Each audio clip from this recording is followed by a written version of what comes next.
જો આ અમુક વસ્તુનું અભિમાન આવે છે. એક પૈસા વધી જાય ને એટલે અભિમાન આવે. નાણા પૈસા ન હોય ત્યાં લગી બધાને નમસ્કાર કરતો હોય, પૈસો વધે એટલે માણસ અકળ થઈને હાલે. સંપત્તિનું અભિમાન આવે. પછી બીજું અભિમાન કયું આવે?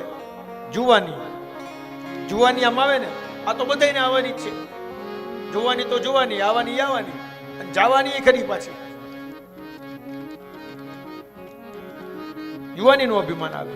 કોઈ પદ મળે, કોઈ ઊંચું સ્થાન મળે, હું શ્રેષ્ઠ છું, આવું જ્યારે એના મનમાં આવે ત્યારે અભિમાન આવે.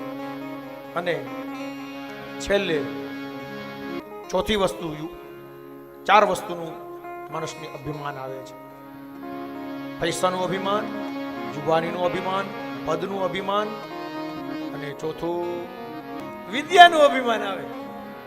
વિદ્યા બહુ ભૂલાય હો ભાઈ. નહીં કહું અસ જન મેં જગ માહી.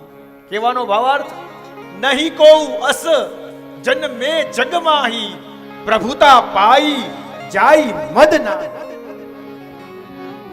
એવો જન્મો જ નથી એવું કહી દીધું કે પ્રભુતા મળે અભિમાન ન આવે ને, એવું એ કઈ જન્મ જ નથી હજી લગીમાં.